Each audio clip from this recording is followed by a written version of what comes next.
Hey everybody, happy Friday to you. Hope you've had a good week. Let's get to our Friday schedule, shall we? Our shout out this week goes to American Woodland Relics. It's a good channel. He's trying to build himself up to 500 at the moment. And when he gets there, he's doing a 500 subscriber giveaway. So if you want to get in on that, you need to go over there, subscribe, and support his channel. The giveaway prize is an American Woodland Relics t-shirt and a copper round, and also a bonus copper round that's being donated by Marty's Nuts About Digging. So go check both those channels out. I'll put links in the description box below. But let's give American Woodland Relics some support and help him to build his channel. Alrighty, it's story time. And this week we're reading chapter 4. And it's titled How Little John Met His Match. Chapter 4 of Robin Hood. If you remember last week, it was how Little John came to be part of the Merry Men. Little John was a useful addition to the band in Sherwood Forest. His constant good temper made him popular, and in archery he was second only to Robin Hood. With the quarterstaff, no one was his equal. He only had a bad habit, and that was he still slept in. One drowsy August morning, Little John stretched his mighty limbs and rubbed the dust out of his sleepy eyes. He blinked a couple of times, then opened his eyes wider than ever. "Do you see what I see?" he exclaimed. Robin and 2 or 3 other members of the band glanced around. Coming up the leafy path towards them, they saw a solitary man. He was a very slim young man, wearing scarlet stockings. He had on a jerkin of the finest suede, and shoes with silver buckles.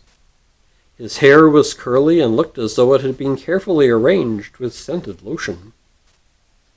His hands were white, and his fingernails were clean and neatly trimmed.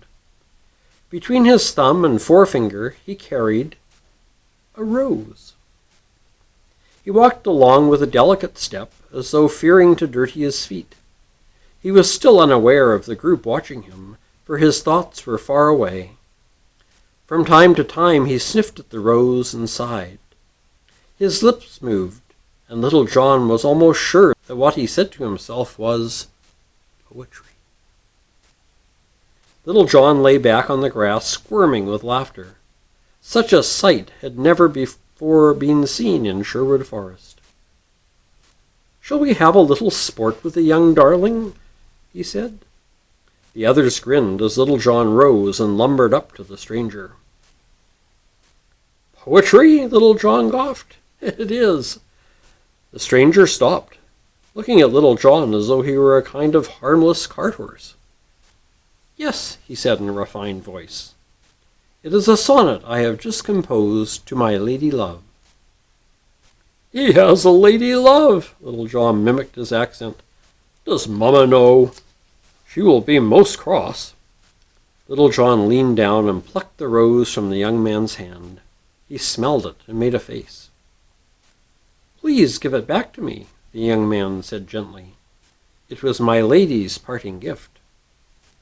Little John was not usually rude to strangers, but this morning he had overslept and awakened in a bad humor. He felt like teasing the young dandy. "Try to take it back," he said, and he twirled his quarterstaff threateningly. The slim young man sighed. "I am a peaceful person," he said, "and I have no wish to quarrel. Put that silly stick down." Little John laughed. "I would lend you one like it," he said, "if I thought you were strong enough to hold it, and then we would see who dares to pass through Sherwood Forest without permission."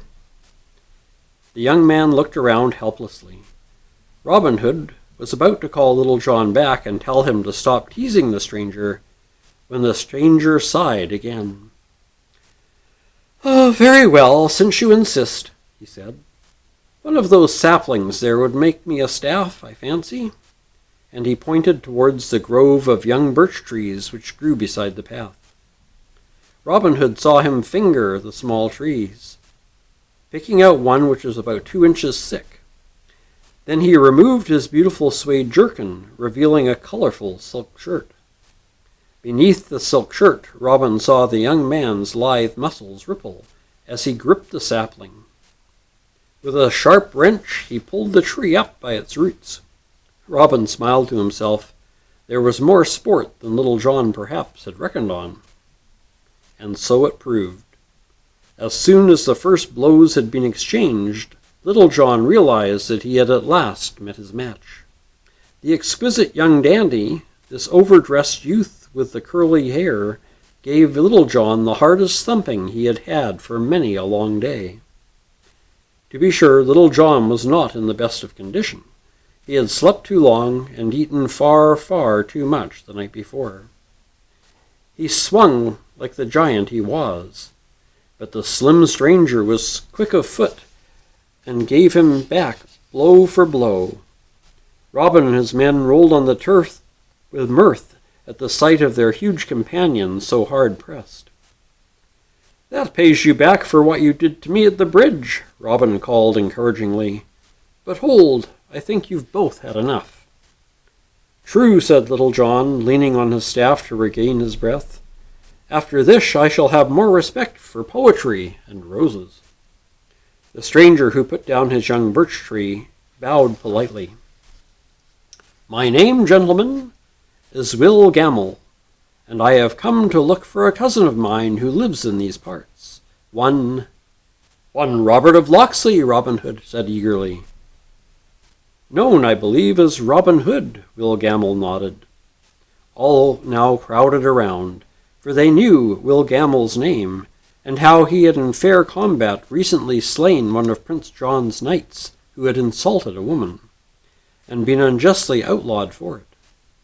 All wanted to be the first to shake his hand, Little John in particular. They nicknamed him Will Scarlet in memory of the scarlet stockings, and he became an honored member of the band. From then on, Will Scarlet, Little John, and Robin Hood were seldom seen without each other. So there we go. That's chapter 4. And next week's chapter is How Guy of Gisborne Came Home from Sherwood Forest. That should be good, huh? So we'll look forward to that. Well, you probably haven't had a good laugh all week. You're probably in about time you're due for a chuckle. Well, sorry, you probably won't get one here, because today it's time for the groaner of the week. There was a man once. He spent the first 20 years of his life being asked by his mother, "Where are you going?" And then he got married, and for the next 40 years his wife would ask him, "Where are you going?" Sadly, the man passed away, and at his funeral, the pallbearers, as they carried the coffin into the church, all wondered, "Where is he going?" Yeah, it's bad. That was definitely a groaner. Alrighty, we'll see you on Tuesday. I'm not sure what we're going to do yet, whether it be some cooking or something to do with food, or, well, we'll figure something out. But until then, enjoy your weekend. Take care, stay safe, and God bless.